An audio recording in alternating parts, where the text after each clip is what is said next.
Hello, it's Seb here, Seb in Paris.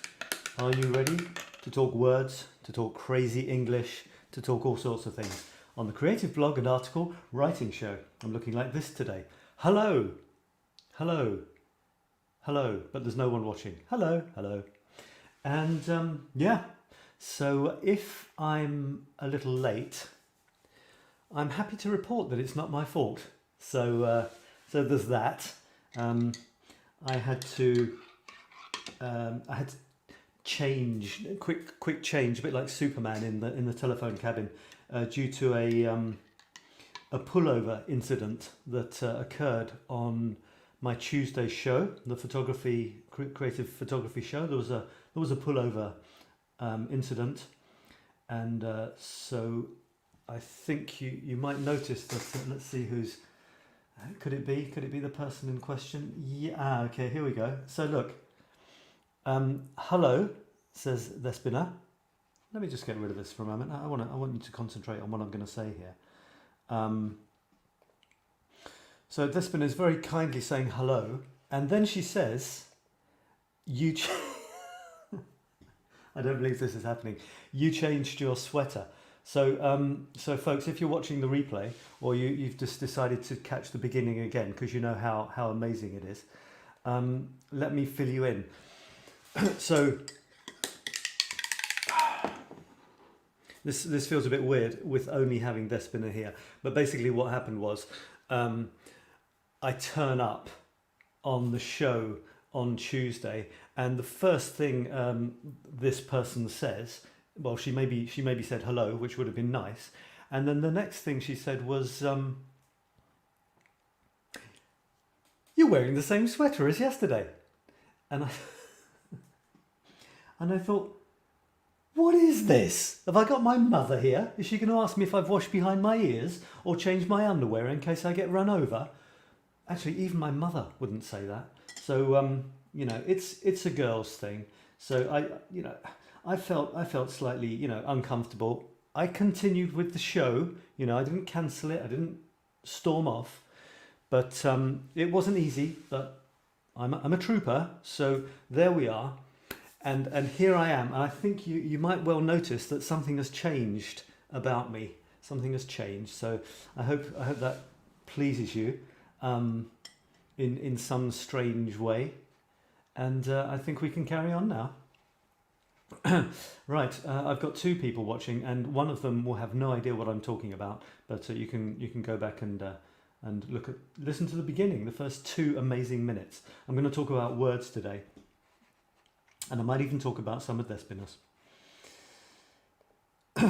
So this is let me remind you, if you're not aware, this is the creative blog and article writing show. And this is where I talk about all sorts of words, wild, weird, wonderful words from the Winglish language. And I've got a bunch of stuff today. I've got my stuff. Hang on, let me bring me back, bringing Sab back. I've got my latest 7 pieces to share with you, as usual. I've got your stuff, loads of your stuff. Well, 3 people's your stuff in the group, which is fantastic. And I'm still not promoting it. I still must. So I've got Dorothy, I've got 𝗪𝗪𝗓𝗪, and I've got Karen, I think, have contributed stuff, which is fantastic. I've got some books I can kind of randomly ramble from that happen to be lying here. I've got Mindfulness for Every Day. I've got Begin It Now. It's the same as last week, don't get excited. I've got more funny poems. I've got some books which have just arrived. I'm kind of excited about them. So I've got Mindful Thoughts for Artists, Finding Flow, let's go woo-woo folks, Finding Flow and Creating Calm. So that's pretty cool. I've got Mindful Thoughts for Fathers, A Journey of Loving Kindness. Now I am a father, so I got that for me. And Mindful Thoughts for Stargazers. You thought Mindful Thoughts for Artists was woo-woo? Check this out. Find your inner universe. Mindful Thoughts for Stargazers. How about that? So that's kind of cool. And I've got a very famous book here. And It's about grammar, and it's called Eats, Shoots and Leaves. And I don't know if you know about this very famous book. I'll just mention this: The Zero Tolerance Approach to Punctuation. So that's kind of fun. Might dip into that. And I've got another one which is called My Grammar and I, or Should That Be Me? And this is an old chestnut, which I might dip into as well. Also, because of an incident which occurred earlier today, we had a grammar incident occurring in one of my groups, so I might address that. I've got Dorothy saying, Dorothy's listening. Hello, Dorothy. Thanks to have you here. Nice to have you here. I want funny poems and mindful thoughts for artists. Okie doke. I better put that aside then. Mindful thoughts for artists. Now, what it actually is that it's actually longer pieces than I expected. You see, it looks like that, whereas I thought it was going to be short and snappy bits. So I might not read the whole thing. And I've got, what else have I got? Funny poems. Yeah, well, this is a book of funny poems. Now, whether you find them funny or not is difficult to say. And, you know, there's different types of funny poems. And, well, I just went, huh. And so that kind of says something, doesn't it? So this one, I'll read you one. This is my lovely poor old book. Look at it. Such a lovely old book. And this one is called Thoughts on Talkers. So I'll hold it up like this so that you can appreciate the moment. Thoughts on talkers. Some people talk Some people talk in a telephone, and some people talk in a hall. Some people talk in a whisper, and some people talk in a drawl. And some people talk and talk and talk and talk and talk and talk, and never say anything at all. I'm not quite sure if I got that. And some people talk and talk and talk and talk and talk and never say anything at all. So the last line kind of lost the magic. Some people talk on a telephone, and some people talk in a hall. Some people talk in a whisper, and some people talk in a drawl. And some people talk and talk and talk and talk and talk and never say anything at all. Do you know anyone who talks a lot and never says anything at all? Careful, careful. Is there another one here? Now these are limericks. Yeah, I was looking for limericks last week. Do you know limericks? They're really easy to write, and they're corny as hell, and they can be quite funny. So, so they look like this. You see, they're very short, and some of them are anonymous, and some of them are famous. So a limerick goes like this: da da da da da da da da da da da da da da da da. Da da da da da da da da da da da da da da da da. So here's one. Let's get rid of Despina in the nicest possible way. What's she saying? Mindful thoughts for stargazers. Yeah. So here's the da da da da da da. There was a young lady of Niger. No, sorry, Niger. I guess it must be Niger. There was a young lady of Niger who smiled as she rode on a tiger. They returned from the ride with the lady inside and the smile on the face of the tiger. Ha! That's so cool, isn't it? I don't know this one. A cheerful old bear at the zoo could always find something to do. When it bored him to go on a walk to and fro, he reversed it and walked fro and to. It's so funny. It's so cool. You know, there's just one little twist that makes it really clever. And in 5 lines, that's, you know, that's really cool. I'll give you another one.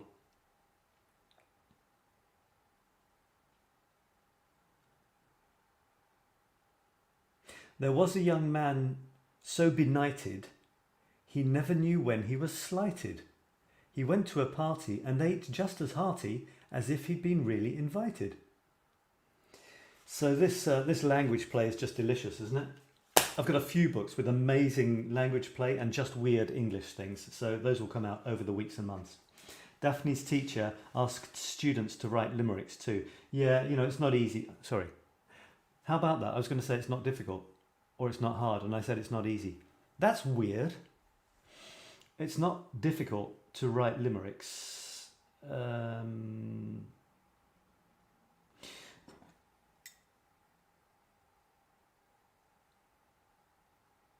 There was a young man with a mug whose cat lay asleep on the rug. When the man turned his head, the cat leapt to her bed, and the mug and the mug and the rug, no, and the mug made a thud on the rug. I don't know, that's not very good, is it? But anyway, you see that's in 2 seconds thinking. So they're fun. Right, enough. Shall I give you... Yeah, I was kind of disappointed that it was long things like this instead of small things, but I'll choose something and read you the first part. The mystery of what's up there. So what about if I read you the very first... The first introduction is Journey to the Inner Universe, but the first thing says the mystery of what's up there. So I'll read the first paragraph and see what it sounds like. I used to think when I was working in astronomy that if we stopped and actually thought about what we were studying, we'd fry our circuits on a daily basis. So fry our, in other words, explode our mental circuits, I guess that means. Just think of the distances, the times and timescales involved. The nearest star after the Sun, Alpha Centauri, is 42 trillion kilometers away. Trillion kilometers away. A totally inconceivable distance. It takes light almost 4.5 years to travel that far. So it would take light, not a car, light, 4.5 years to travel from here to the nearest star, which isn't ours. This is why astronomers call this distance 4.4 light years, 4 being a much easier number to deal with than 42 trillion. Astronomers come up with all sorts of units for distance, time and energy, just to make them more comprehensible and less mind-boggling to work with. The night sky is as mysterious and... it's story time, folks. This will only last for about another minute. The night sky is as mysterious and awe-inspiring to us modern humans as it has been to any animal that has ever had the capability of looking up and wondering. When we gaze up at the stars, we are sharing that view with all our ancestors. I often think that, just looking at the moon, I think that like someone like Napoleon or my grandmother or anyone you like, looking at the moon, it's exactly the same thing, sitting there looking at the moon, wondering their wonders as we're wondering ours. That hasn't changed. Anyone famous you can imagine in history, us looking at the moon, them looking at the moon, it's a heartbeat away in terms of the universe, which is a nice thing to think about, I think. It can bring us close to anyone we like, I think, just to know that they themselves, they too, anyone we can bring to mind, just like that, we can say, they looked at that moon, just like I'm looking at it now. You can almost imagine their gaze bouncing off it into our eyes, which is quite nice. Imagine an early human out on the savannah, stepping away from the evening fire after a meal of antelope and foraged vegetables, glancing up at the perfectly dark sky and being totally captivated. Black that's blacker than black, spaciousness extending to infinity, and tiny bright sparks dotted everywhere, twinkling silently. Eyes wide, head tilted, and just the sound of his or her own quiet breathing and the crackling of the fire. And maybe later, once everyone else has gone to sleep, this man or woman's mind starts questioning. What's up there? What are all those bright dots? How far away are they? Is that where we come from? What kind of power or deity keeps it all going? So I'll stop there. You see, it was down to there and that. So it's kind of not that doable unless this is going to turn into story time. It could, couldn't it? I could read a story. I could read a story each week, I guess, a short one. So that's nice. And let me move over to some of our stuff from this week. I'm going to start with one of yours. What's that? I don't know why that's there. Okay, so here we are in the creative blog and article writing group, and I'm going to just chug down here. And I have to get the themes sorted out, you know.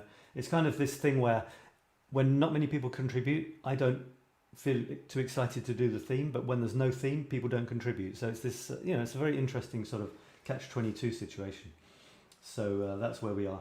Dorothy created, is really contributing some great stuff, Dorothy. It's really great to see you. Now, English isn't your first language, so your English isn't as a native speaker. And what happens is you get very interesting phenomena when a non-native speaker is writing in an extremely poetic or creative way. Because apart from in another language, it adds something to it, in fact.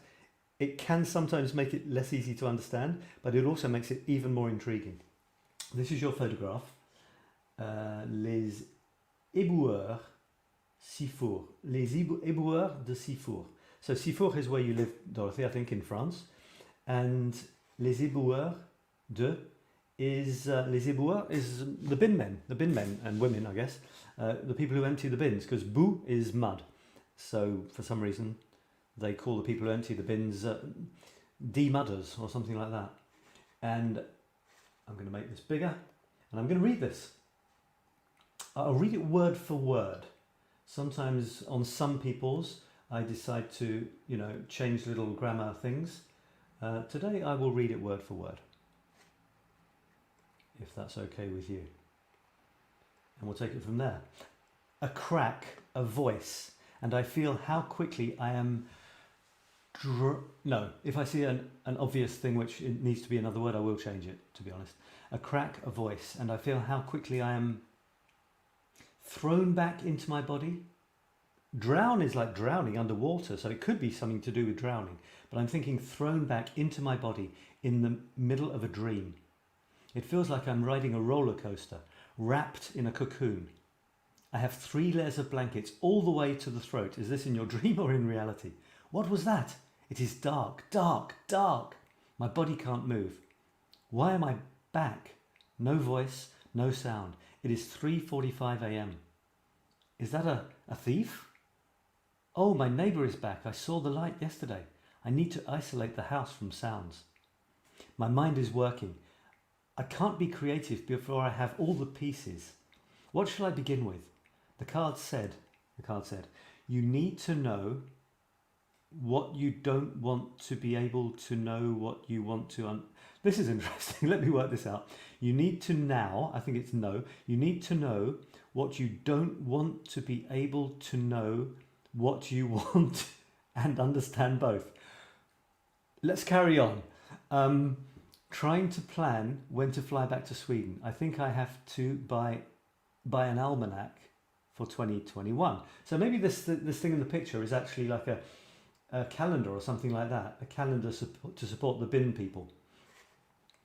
As adjustments don't make me creative. What if I allow my mind to just look on what I really want?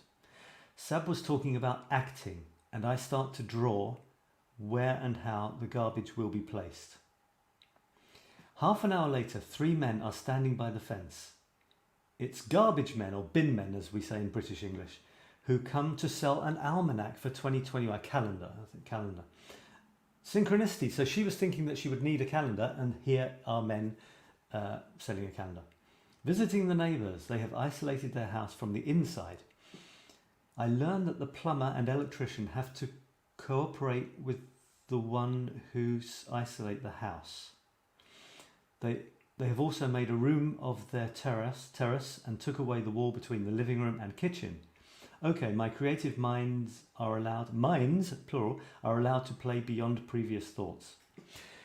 That's great, you know, just get it out there, get your stuff out there. It's creative, when you get it out, stuff happens. That's what I say. So that's great. Thanks for contributing that fascinating glimpse into your sort of half dream world, half real world, and when they meet and strange things happening. All right. I wonder if I've got one that I can... I'll read another one here, and then I'll see if I can find one of mine. So here's one from 𝗪𝗪𝗏. Do you choose happy? So 𝗪𝗪𝗏, fantastic. You produced 4 articles on the 4 Toltec agreements, which was really great. And now you're back onto your thing. And I hope, you know, I hope it's clean. I hope it's not too sort of dodgy, because I haven't read it. So Dorothy, it could be drawn back into my body. Drawn back into my body. Yeah, drawn instead of drown. It could, yeah. So here's 𝗪𝗪𝗏. Fill in my heart. That's an amazing colour combination. I've told you before, probably, that my second imposed colour scheme on my bedroom that I imposed on my parents was green and purple. So there you go. And so it's pretty stunning, pretty in your face. Do you choose happy? How long is it? Can I read all of this? I don't know. I'll start and see what happens. So thanks for contributing, 𝗪𝗪𝗏. Here we go. It's story time with 𝗪𝗪𝗏. Do you choose happy? I was a witness to the following inner dialogue the other day. I was looking at my fingers. I said, I'm grateful for my fingers. Then the negative voice said, fingers. Have you seen your nails? You bite them and your fingers look so ugly. And so it begins. Why are they ugly? You've damaged them. Don't you see the marks here and there? So, are they supposed to be perfect in your opinion? Well, what's wrong with perfect? Perfect creates stress. It means you fear judgment from others. Oh, right.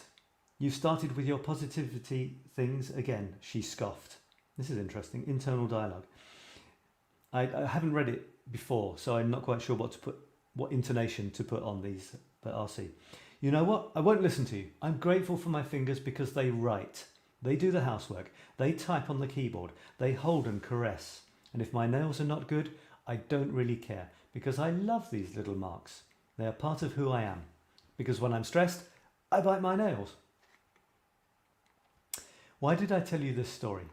Because it's Thanksgiving today in the US.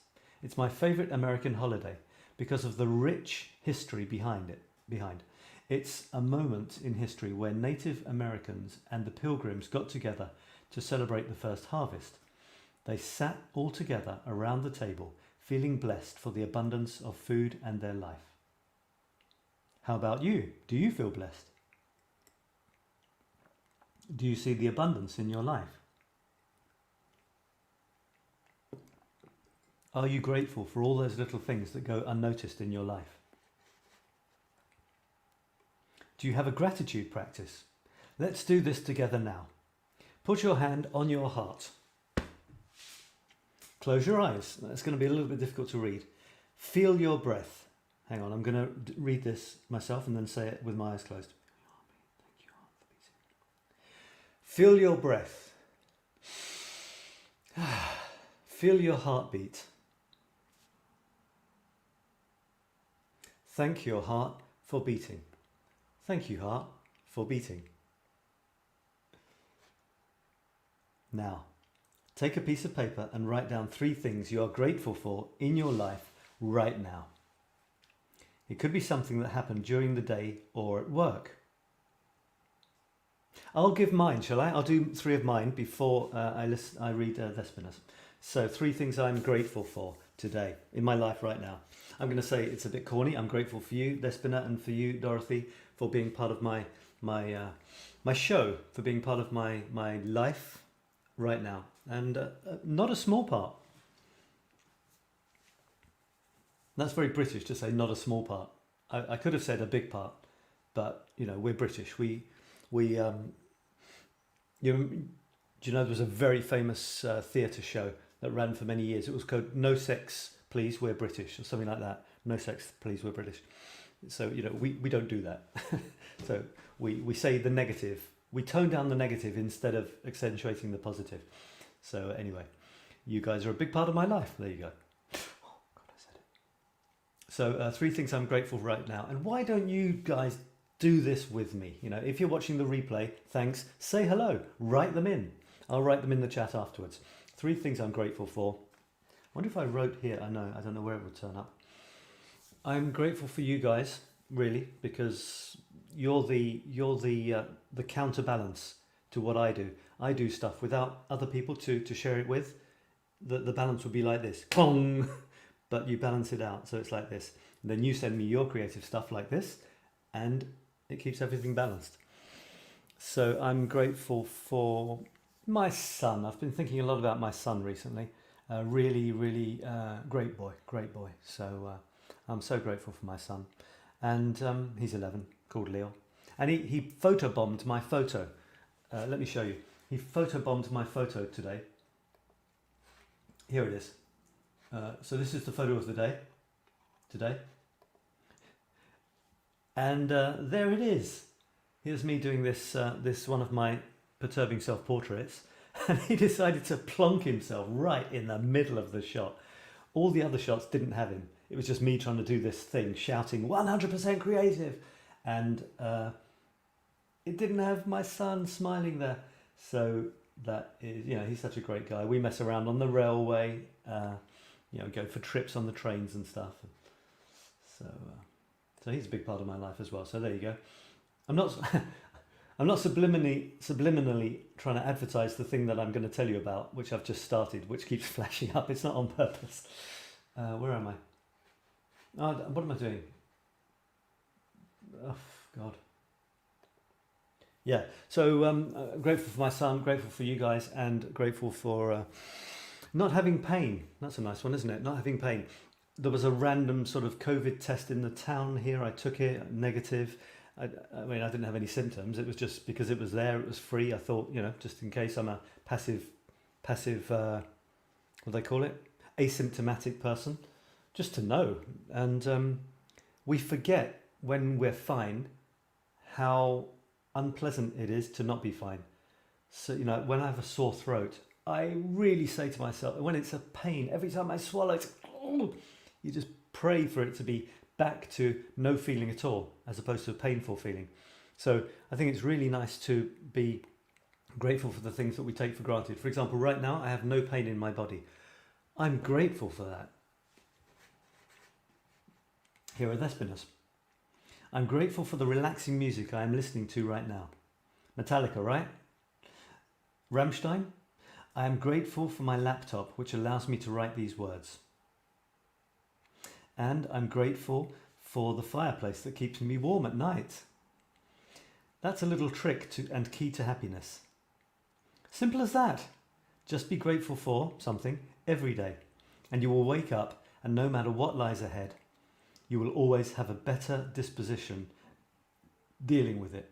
Your feet will stand better on the ground, not to mention more energy, less depression, less anxiousness, better sleep, fewer headaches, and so many more science-based talk. But most of all, the most important of all is the feeling of accepting what is. And when you accept it, you feel great being in the same space with it. It's the Greek etymology of the word forgive. What is? Just like me and my fingers. Accepting, is that forgiving? What are you grateful for today? So that's great. It's let me know. I told you. So that's really positive, isn't it?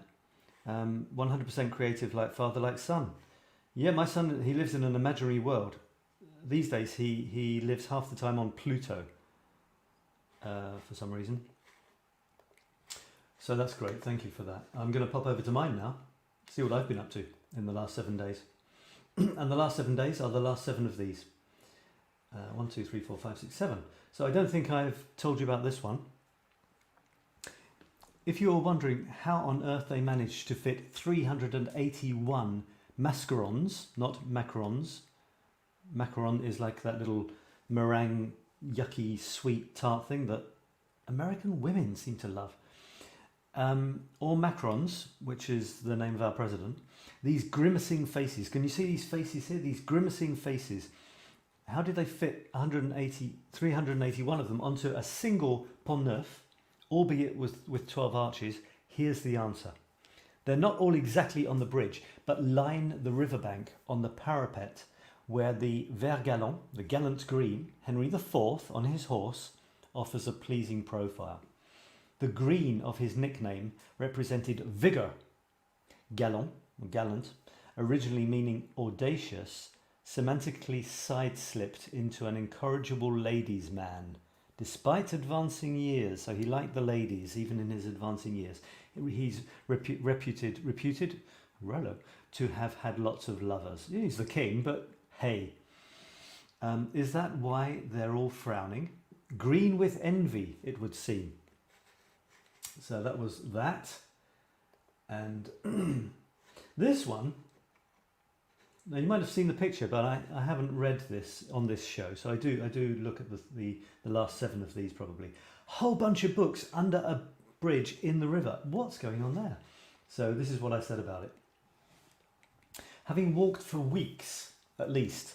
Hang on, so here we are. I've got to get in the feeling of this now.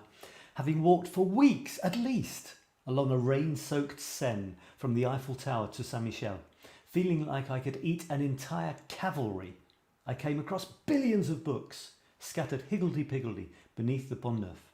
I do believe it was. Question 1 was, why were they there? Q2 was, who was looking after them? My third query, as any self-respecting bookworm will appreciate, was, what have we got here then? I didn't have time to stop, so my browsing was limited to after-the-fact foraging in this photo. The first title that struck me offered 2 trails to pursue. I could explore, now just to give you the load, you see that book there, it's kind of shouting out, it's called Hyperbole. That's the name of the book. And there are 2 meanings to hyperbole in English, kind of. I could explore symmetrical open curves formed by the intersection of a circular cone with a plane at a smaller angle with its axis than the side of the cone, or I could just indulge in some excessive exaggeration. Ergo, to say I like wordplay would easily be an earth-shaking understatement. My world whimpers at the whisper of a well-turned phrase or a fickle syllable's sneaky sigh. Purple prose? Pourquoi pas? But hyperbolic? Moi? Millions beg to differ. Oh look, a rainbow. And there is a rainbow in this shot. So hyperbole, it comes from hyperbolic, which is a specific type of curve. I think it's a couple of curves where their ends don't meet or something like that. And mathematical thing, geometrical thing. And hyperbole is also exaggerated speech. So I tried to put as much exaggerated speech as I could there. And when I said, oh look, a rainbow, there is a rainbow. It's right down on the edge of this book here, just above the credits there, which is kind of cool. Which sort of ties in as well when I said my walk was along a rain-soaked Seine in the very first sentence. Which is an example of trying to get the text to hang together.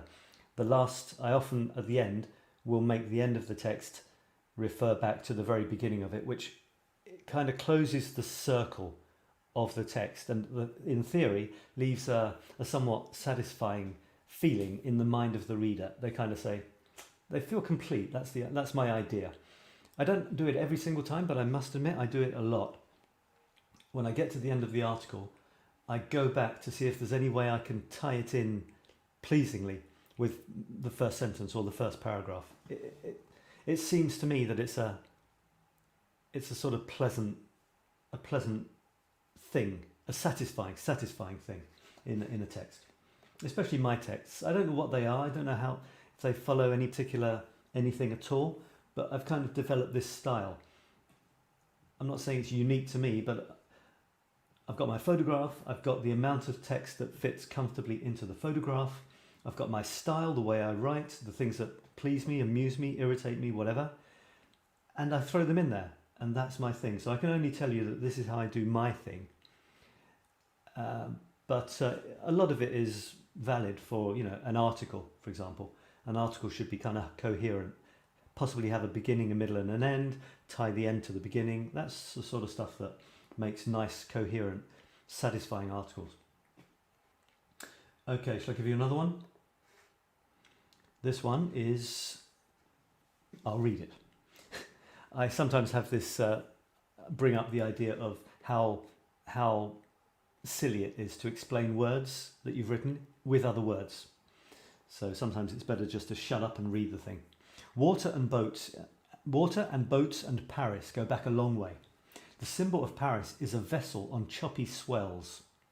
The city's motto is, "She is tossed by the waves but doesn't sink." Indeed, Lutetia Parisiorum and the original, if opaque, crucible of the French capital wouldn't even be here if it weren't for its liquid artery, the Seine. My fellow Paris street rats and I amuse ourselves by going nautical symbol spotting as we wander through the districts and parks and along the riverside. Pigeons would be too easy. Pigeons would be too easy to spot. So I spot strange little characteristics, hints of Paris, winks of Paris. Mind you, I'm waiting for a book called Mindful Thoughts for Bird Watchers to arrive, so maybe my twitterings aren't over. Maybe when my Mindful Thoughts for Bird Watchers arrives, I will be able to give some deep and meaningful blah blah about the pigeons of Paris. Now this does bring up something here when it says, my fellow Paris street rats and I amuse ourselves by going nautical symbol spotting, because this is something which is referenced in this book here. My grammar and I, or should that be me? This is such a classic thing in English. Should it be I, or should it be me? My grammar and I, or my grammar and me? Well, it depends, doesn't it? And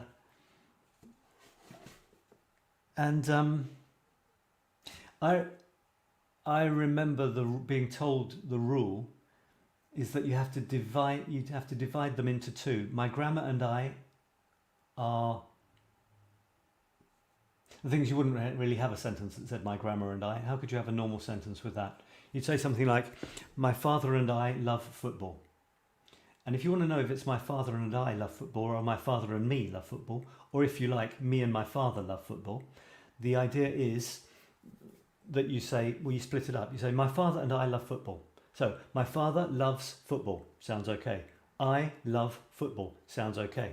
But if you said, my father and me love football, you say, my father loves football, yes. Me loves football, no. So that's when you know that the me isn't right. But what about if it was something like,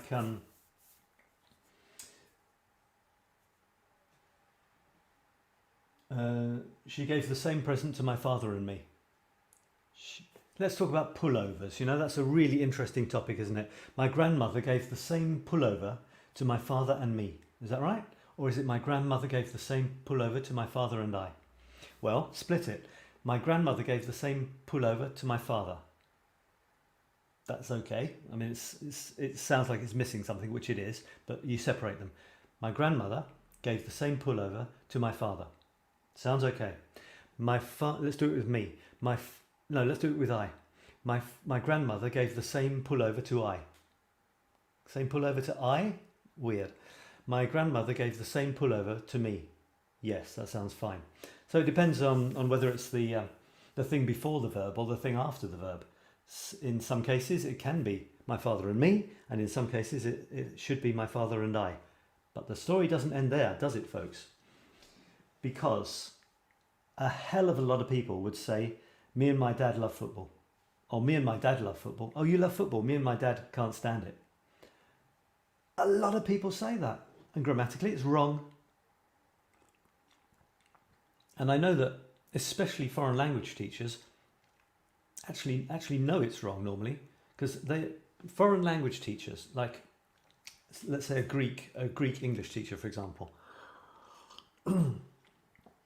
they know English grammar much better than the average English person, because they've studied it. The English people haven't. English people haven't got a clue what they're saying, but because they learnt it on their mother's knee, it's the way it's spoken. But this is where it gets interesting, because the official grammar would say, me and my father hate football. Official grammar would say that is wrong, 100% wrong, for the reasons I just said. But when it gets to like 50% of English actually saying that on a regular basis, not that exact same phrase, but using that form, me and my mother, verb something, when you've got up to 50% of the population actually say use the wrong grammar. There's two things to do. One thing is you can say, what idiots, I'll teach them the right grammar. And aren't I clever because I know the right grammar? And isn't it, they must be stupid because half of them speak incorrectly. But the other thing is, what is grammar? Grammar is an explanation of how we speak.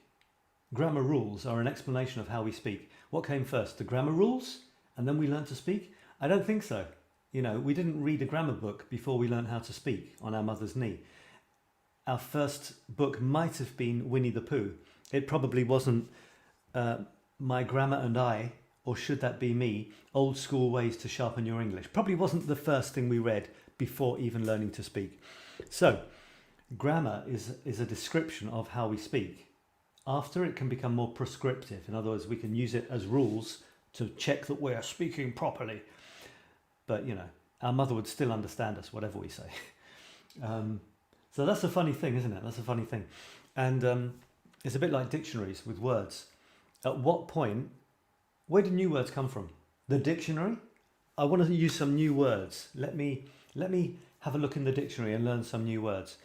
Well, you could do that, which would be a way of enriching your vocabulary. But where did those words in the dictionary come from? They didn't come from sort of beamed down from a spaceship. They are records of words that we use in speech. They just record the words we use, and we use words first spokenly, not writtenly. Theoretically, someone could write a word for the first time, a new word, coin a new phrase. But on the whole, we invent new words, or they get changed, you know, they metamorphosize, or they get, you know, twisted, or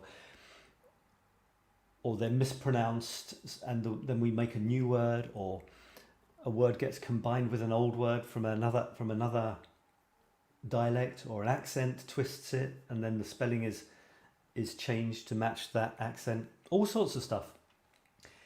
And eventually, dictionaries, after a lot of thought and, you know, consideration and humming and hawing, might include certain new words, neologisms, in the dictionary. But, you know, it's like years after they've started to be used. So that's the way it goes, not the other way around. So there you go, a bit of English stuff there. Les Spinner says, subject and object. Yeah. And I won't take it personally. Yeah, I won't take it personally. I'll get my secretary to take it. Yeah, it's funny, isn't it, when people get upset about things which have got nothing to do with them, actually, you know.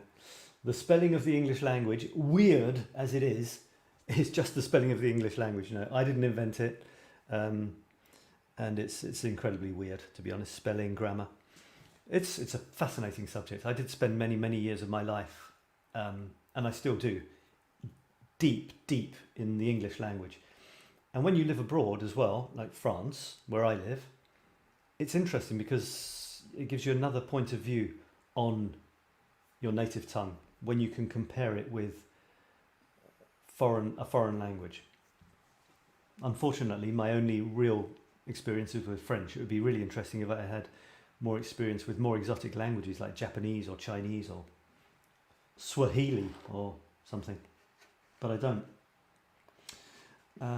Me notices the sweater of Sad, and me gets scolded for bad grammar. But you know what? There's no mistakes when you're, as I said. I'm sure you could teach that grammar rule, which you contravened, perfectly to many English people. You know, it's just. And I will sometimes say, me and my dad love football. Not that exact phrase, but that form. I will say that. I will say it because that's how we speak very often. So what, you're going to sound like a snob or a prick? We make fun of the Queen. This is interesting. We make fun of the Queen because she says, "My husband today." So she always used it in her yearly Christmas Day speech, 3 o'clock. Tune in. She might have something interesting to say this year. One of the jokes about the Queen is that she always says, "My husband and I," and then whatever her husband and I think or did or whatever. "My husband and I are delighted that the blah blah blah." Why would we make fun of her like that? It's perfectly good grammar. And yet we make fun of her because nobody speaks like that. We'd say my husband and me. Me and my husband. We wouldn't. We'd say me and my husband. Most people, many people would say me and my husband. Verb, something, which is wrong. Wrong grammar. Bad grammar. Incorrect grammar. So there you go, you see. That's just, chew on that and consider the implications. We laugh at the Queen for using correct grammar. What's really interesting is, there's a lot of interesting stuff in language. Another interesting thing is, I'm not quite sure of the exact phrase, but I know that the Queen modified her English and possibly, get this, her grammar to sound more, closer to the hoi polloi, closer to the people. I'm not exactly sure if she went as far as saying my husband and me, because come on, she is the Queen. But could she possibly have said me and my husband, something or other? Because there's another thing. Which is right? My husband and I, or I and my husband? Well, I don't know if it's a written rule or not, but what you're supposed to do is not put you first, because it's impolite. You should put the other person first and then you. So it's my husband and I. It's not I and my husband. It's not I and my husband loved your letter. It's my husband and I. You're supposed to put you second. So me and my husband transgresses the rules twice. It's wrong, for a start, in terms of standard grammar for the subject, and it puts me first. What does everyone say? Practically everyone says me and my husband. Me and my son love that show. If you say anything else in most circles, you start to sound a little pretentious. If you're in a bunch of academics, let's say academics, you would probably use correct grammar, because academics sound sort of like a bunch of pricks quite often anyway. So, but English teachers together in a bar would never say, my father and I love football. Oh, me and my dad love football. I'm telling you. So it's all a big joke. It's all fun. It's all a big joke. So that's all it is. Me and my monkey. Me and my monkey. Me and my monkey. Me and my... Isn't there a Beatles song? Is that what you're talking about? Everyone's got something to hide, but me and my monkey. I think it's a Beatles song. He's got something to hide for me and my monkey. It makes me reminds me of something from the White Album. Okay, there you go. Shall I read something else of yours? By the way, this one is... By the way, say hello if you're watching. You've just tuned in. Thanks for watching. If you're watching the replay, sign in as well. Let me tell you about this. This show could be a massive mixture of anything to do with language. This is a famous book. The Zero Tolerance Approach to Punctuation. Books on English grammar and punctuation are often hilarious. I'm going to show you the cover. I'm not going to delve in. We could have a ton of stuff. We could delve into a ton of stuff. I'm really looking forward to this. Over the months and years, this is going to be such a fun show. Thomas is saying, hello, just see you were all here. All of us, yeah. So he, LLO. Hello. Desmond is saying, Robbie Williams, me and my monkey. I don't know it. Look, I'm going to do something here. I'm going to do a search. Everybody, you can't see, it'd be more interesting if you could. I'm telling you, this is the Beatles. These are Beatles lyrics. Everybody's got something to hide. I'm going to be wrong as well, probably. Hide. Sept apostrophe CEPT. Sept for me and my monkey. Is that wrong though? So everybody's got something to hide except for me and my monkey. Well, this is interesting because is it that everybody's got something to hide, but they're not going to hide me and my monkey, or is it except for me and my monkey who don't have anything to hide. So that's an interesting structure in its own right. I don't know if you get what I mean, but I get what I mean, which is the main thing. The Beatles. Hello, hello, it's the Beatles. Everybody's got something to hide except me and my monkey. Ah dear, rest my case for my weird knowledge of certain Beatles lyrics. That's all. I'm going to leave it there. So let me read you the joke, okay, that gave the birth to the title of this book. Let me just quickly see what Dorothy's saying. Are there a grammar app or something that can correct the sentence? Yeah, there absolutely is. This might sound like, you need to use an app to write proper. Well, I use that one that they advertised to hell, and I thought, oh fuck it, I'll install it. And to be honest, for me, there's nothing clever about making mistakes in grammar. Some people, might not care or do it on purpose. This is what I generally say for me when I write. I want you to think that every single letter is, and punctuation and comma, I know comma is part of punctuation, and capital letter and line break and paragraph. I want you to think that everything you read of mine is exactly how I want it to be, literally to the nearest full stop, or period, as the Americans say.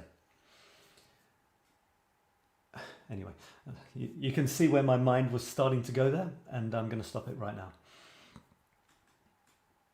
Yeah, so I use Grammarly. You install it, and it's free, and it corrects your spelling and gives you helpful grammar suggestions. I'd say it's really good. It's really good. Just if you just don't want stupid mistakes, it'll correct stupid mistakes. Often it'll correct them into American English, which is I write in British English. So it'll want to write humour, H-U-M-O-R. There's more Americans than there are British, so I can't really say too much about that. The difference between American English and British English. Did I just suggest there's a thing called American English? That's the topic of a whole show. We'll look at that another time. There was a really fun thing that I saw on the internet, sent to me by someone in my photo masterclass the other day, and it was the Queen writing a letter, possibly her husband and her, writing a letter to the Americans. Telling them that due to their inability to elect, conclusively elect a president, that we're taking control back, and we'll be changing spelling back to correct spelling and that sort of stuff. It's pretty cool. I saved it. I'll be putting it in my soon to come Wonders of Crazy English website. Just watch this space. Watch it. It's coming, I promise. So let me read you this joke. A panda, let me get rid of this for a second. A panda walks into a cafe. He orders a sandwich, eats it, then draws a gun and fires 2 shots in the air. Pooh, pooh. Why? Asks the confused waiter as the panda makes towards the exit. The panda produces a badly punctuated wildlife manual and tosses it over his shoulder. I'm a panda, he says at the door. Look it up. The waiter turns to the relevant entry and, sure enough, finds an explanation. Panda, large black and white bear-like mammal, native to China, eats, shoots and leaves. And it's written with eats, comma, shoots and leaves. No comma. So punctuation really does matter, even if it is only occasionally a matter of life and death. This is the zero tolerance guide. So the joke is that if you say a panda eats, comma, shoots and leaves, Sorry, I described it wrongly a minute ago. Eats, comma, no, sorry, no comma. Eats shoots and leaves. So eats shoots, it eats young plants, and leaves from the trees. Eats shoots and leaves. But if you put a comma, it means it comes in, it eats, comma, it shoots something, and then it leaves. Off it goes. So, you know, labouring the joke. Jokes aren't funny when you have to explain them, but it's a classic. It's a classic. If you're a non-native speaker, you need to know it. Shock the Monkey. Ah, there you go. Shock the Monkey, Peter Gabriel. Yeah, Shock the Monkey. Maybe I was thinking of that. No, I wasn't, because I was thinking of the Beatles song. Shock the Monkey is cool before he went a bit sort of sappy. I think Peter Gabriel, he went a bit sort of bleh, you know, after Steam. That was about, was that on So? Can't remember. Steam. That was, and it was such a cool video. But after that, he went a bit sappy, you know. Anyway. So yeah, you know, commas can change everything. There's a group I like. And they're called Let's Eat Grandma. Let's Eat Grandma. And let's make this more interactive. I'm just going to look them up. Shall I look them up on YouTube? I'll look them up on YouTube. Guess where the comma is in the expression let's eat grandma. There's a comma or there isn't a comma, depending on, you know, what you think. Let's eat grandma. So there's an apostrophe after the T of let's. There it is, let's eat grandma.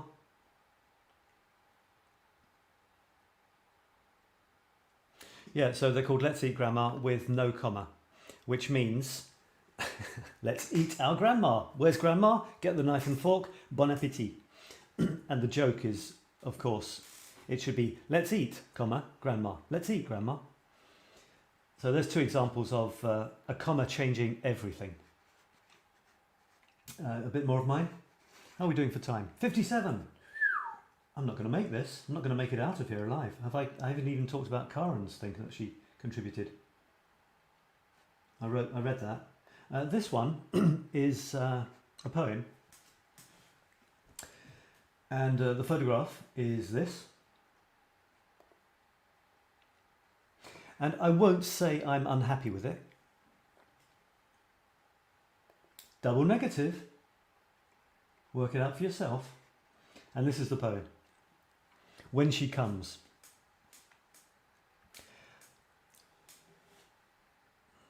I'll turn a blind eye, I'll gaze to the sky, feigning indifference, chronically shy. What took you so long? I've danced to your song, waiting in vain, I've tried to be strong. Alone in the cold, I've loved and grown old, for a maiden like you, so fair and so bold.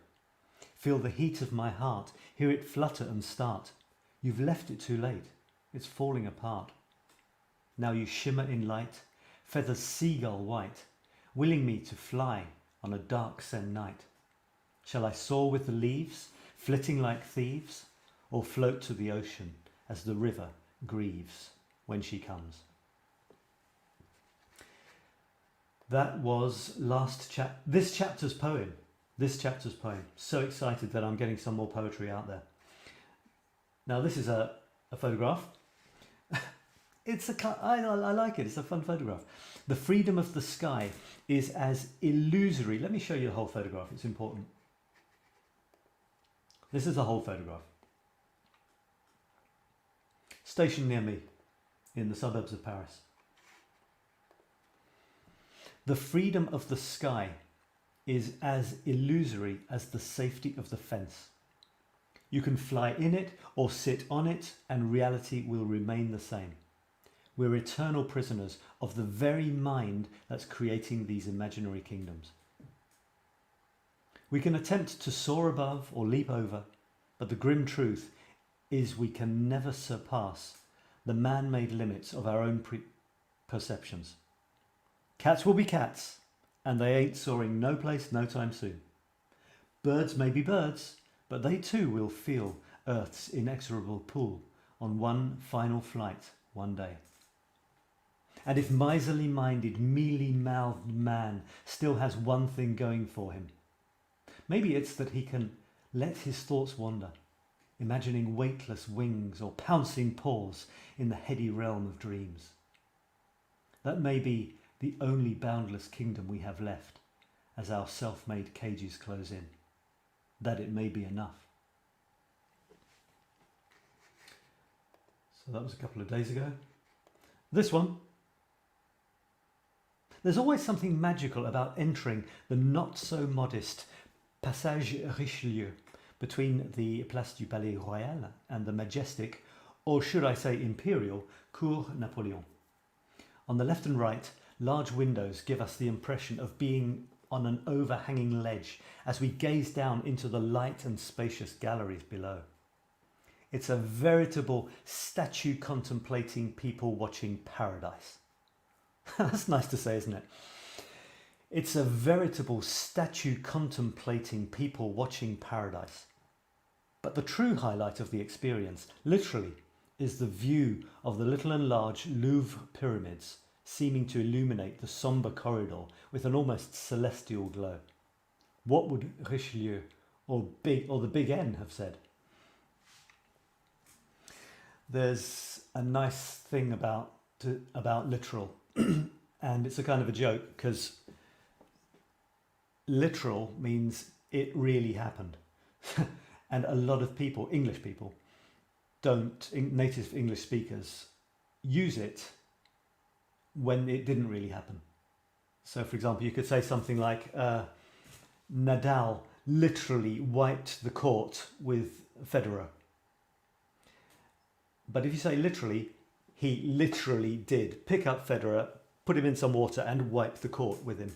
So that's one that a lot of native speakers use when literally, actually, he didn't. And that is a level of language. It's like language bods like me that like playing with language. And the danger is I'll sound like I'm feeling superior here. I'm not, but this is just the fact of the matter. Literally means it actually did happen. It's not a metaphor, it's not an illusion. It literally, it really did happen. So when people use it, that word, about something that didn't happen, and we take it at its real definition, that it really did happen, it can produce some funny results and make people like me smile. Which doesn't take too much. There's not too much effort is needed to make people like me smile. I've got life, haven't I? And shall I just check one more just in case? Got to talk about that as well. So there's that. I think Karen published something. I won't have time though. 𝗪𝗛𝗏 in class creatives. This is great. Amazing. This is your students, 𝗪𝗛𝗏, doing this, I guess. Great food today. Sometimes I feel like a fish out of water. Connection. Wonderful. So creative. Respect. Smile. This is so creative, 𝗪𝗛𝗏. You're a star. Dorothy with more stuff. Oh my goodness, I won't have time to read this. I'm sorry. I wanted to read this. Yesterday, heartbreaking, heart-healing tears. Looking on my photos. Kissing stones, kissing clouds, kissing birds. Romantic couples. I'm reading it. Then the music. Algorithms, what do they know? Tears are falling from my eyes and nose. Cold under a blanket. Not feeling whole. Then a friend warned me about a common friend, a psychopathic person who people got framed from. Oh no, one more. I seem to be a perfect target for those people, something more to heal. I used to be an easy target, but are no more. Today. Then today, editing my pictures, and the frames got like shields, playing with the frames, changing between separation and unity, feeling the difference. My mind got what? I ride roller coaster between the emotions. This is wonderful, Dorothy. I feel how it feels while I create different images. At the same time, my mind processes. People are passing, remembering, feeling the pain and joy and a lot in between. My heart breaks, heals and melts. You are healing through your soul, a friend said. We are all separated and united at the same time. Beautiful contribution and amazing photographs as well. Your photographs and your writing go very well together. We can imagine what we want to imagine from them. More from Dorothy. There's another one from Karen as well. Karen, I will mention, I won't read it. I put up a new blog post today. The Grinch finally stole Christmas. Maybe next time. Maybe next time I'll read that. The COVID Grinch. Pandemics change the way the world works. Did you do the I guess you did the painting as well, Karen. The COVID Grinch. Or maybe it's a bit long. I'll point you to that. Okay, so check that out. Maybe it's not too long for a story. Okay, great. And I'll finish with one more thing. This one. So thanks for tuning in. Do say hello if you like, and we'll be finishing in about 3 minutes. And thanks for watching, but I've got something to tell you that I've just started, which is really exciting.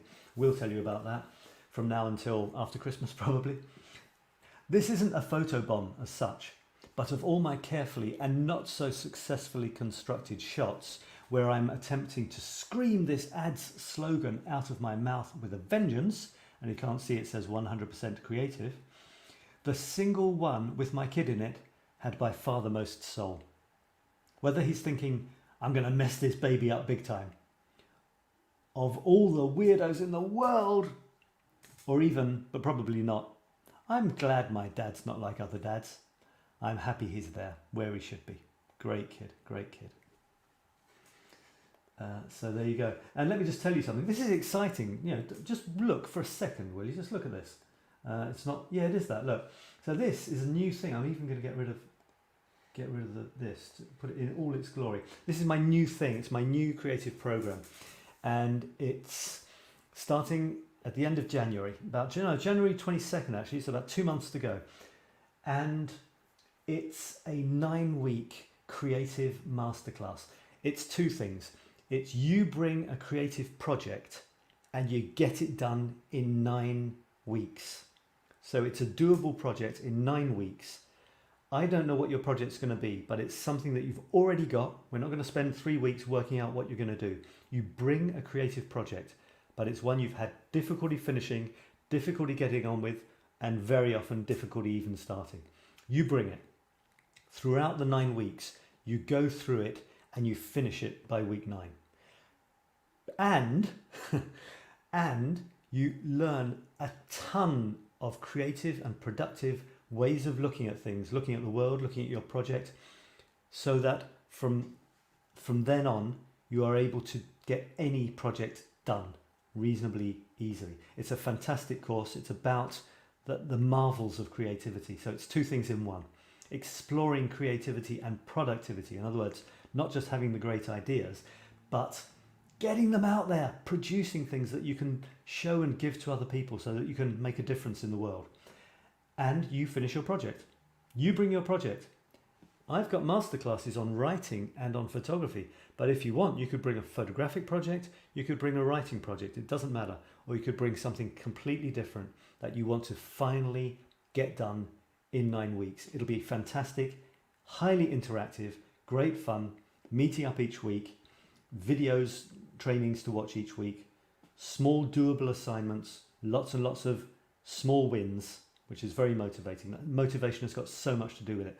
Mindset is so important. So that's what it is. It's starting in January, and there's an early bird price which knocks 2/3 off the price. Check it out. It's not go-toable yet. It will be in about a day or so. You'll be able to. I'll give you the address, and I'd love to see you on it. It's new. It's the first time I'm running it. It's based on a lifetime's worth of creating stuff, all sorts of stuff, and more these days. You'll be reassured to hear actually getting the damn things finished, including this course. How about that? So that's it. I'll be talking about that. I won't be ramming it down your throat, but I'll probably be mentioning it, at the end of my shows. Okay, so Thomas, let's finish with Thomas. He's saying, sorry I have missed a minute or so. Writing with the smartphone is so silly. I like that I can understand your story about the panda. Even though I cannot speak and understand English language so well. Just lack of words, and maybe grammar. Well, I'm sure your German's pretty good, but how much more sad it is that native speakers often don't understand such words. And no matter if German, English, French or any other speech language. Well, you know, nothing's a problem really unless you decide it is one. So, you know, nothing's sad unless you decide it is. English, one of the joys of English, the joys of any language, is that it's so wonderfully crazy. There are so many opportunities to smile and to be amused, to be intrigued by the contortions that language can be, you know, twisted into. It's just so much fun. So there you go. So thanks for that, Thomas. Thanks, 𝗪𝗪𝗓. I hope you didn't take any of my funny remarks in any way negatively. And you're all great. Thanks for watching. And there'll be more of the same next week. More wordplay, anything that comes to mind, all sorts of stuff. Contribute. Okay, I'll try to have a new theme. I'll try to put a new theme up now in the writing group and try and get some people to contribute for next week. Okay, that's it. Thanks ever so much. It's such fun having you here. Appreciate it. And talk to you again very soon. Very soon we'll be, if you want, tomorrow in the Today's the Day group. I go through people's Today's the Day, their daily achievements and the things they're pleased with from the last week. Just appreciate them. And I also have an open Zoom call where anyone in my groups can come along, share what they're pleased with having done in the previous few days. They can get coached on anything creative that they would like to get done by me, and just have a chat. So there's that. Bye for now. Have great ends of evenings or ends of days.